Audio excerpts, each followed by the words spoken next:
What's up, ladies and gentlemen? Welcome to an Echo Through Me review. Today I'm going to be talking to you about Warhammer 40k Regicide.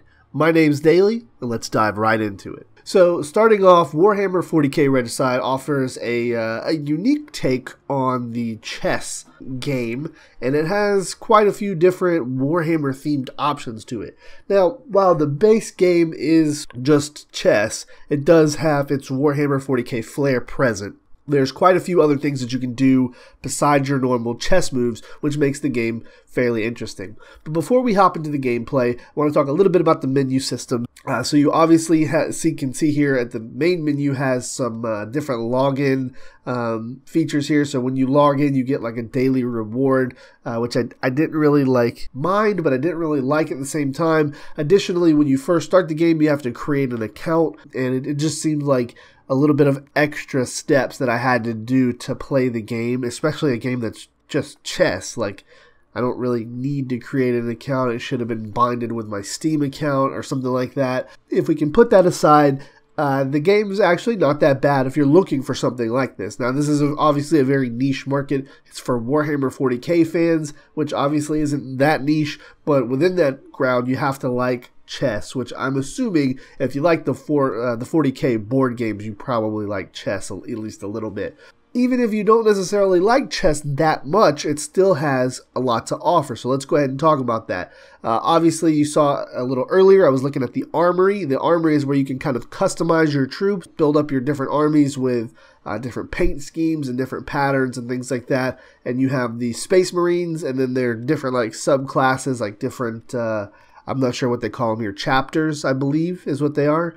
If I'm wrong, please excuse me, but that's what I remember from the 40k universe. So you have different chapters, and so different chapters will offer you different, I guess, like kill animations and things like that. And then you have the orcs, and so you can customize your orcs with different armor and the different subcategories of orcs. I'm pretty sure they're not called chapters. So with that, the tutorial mode just kind of shows you what to do, and this is what's kind of different. So Warhammer 40k Regicide offers two different types of main gameplay. You have the chess matches, and then you have the Regicide matches. The Regicide matches are just like chess, except it offers different abilities for you to play after your initial move phase. So you'll see here in the gameplay sections that after my move phase, I have what's called an initiation phase, or something along those lines. So what you can do in this phase is use a certain number of ability points that you gain per your turn.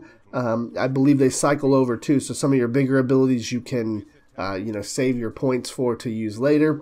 Basically, what happens is after your move turn, you're able to do things like shoot. So you can pick an enemy on the map to shoot with your particular forces, and then you'll do some extra damage. So it's entirely possible to kill people in the game without actually maneuvering on them like you would in a chess match. In addition, you have things like grenades with area of effect things, and then you can actually get side by side. Let's say two pawns get side by side. In a normal chess match, there's nothing they can do because pawns can only attack diagonally. In this game, you're able to use like melee abilities or different powers to actually attack enemies face to face, which kind of brings that Warhammer 40k board game feel to it, and I actually kind of like it. It's pretty cool. Normally this kind of game isn't my game, but I can see the potential for somebody that likes this kind of thing in there.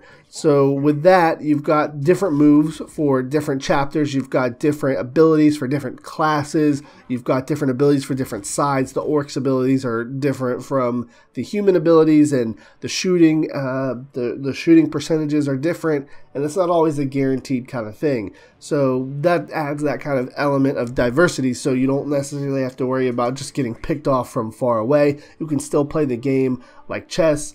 And when you initiate a chess move, let's say the pawns are diagonal and it's my turn, you'll see in the video at one point you can actually do an instant kill by maneuvering into these chess positions. So you can take a pawn and kill another pawn, or you can use a pawn to kill a king or a queen, and they all have their same directional movements and stuff like that, where queens can move anywhere in any direction, bishops or whatever can move only diagonal, rooks can only move forward and backwards and left and right. And so you've got that, that strategic element as well, that you can't just move anybody wherever you want.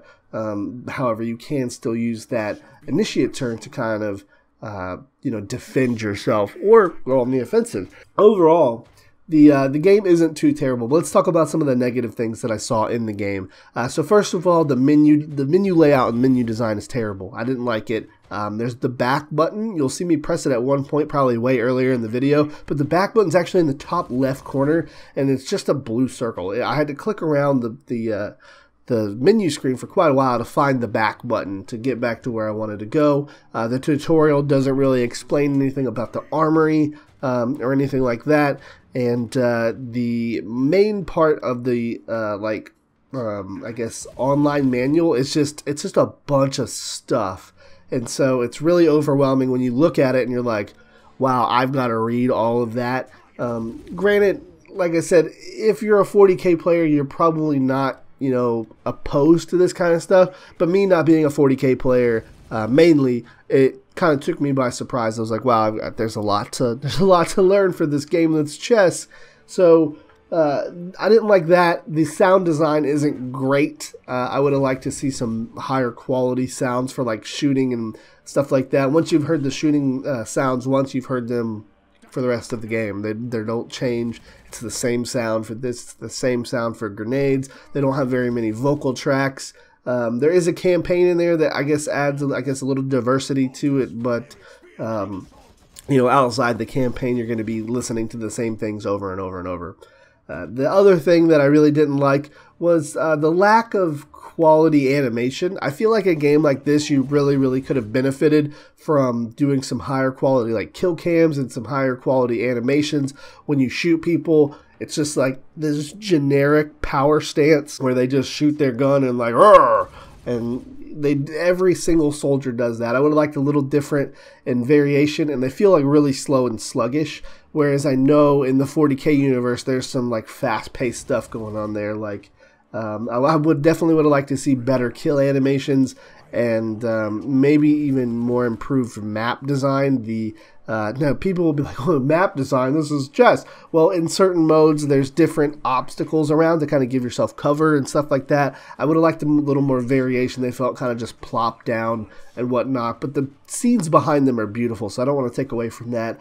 Overall, Warhammer 40k Regicide isn't a bad game. If we're sticking to the scoring system, I would rate this game a 3.5 out of 5.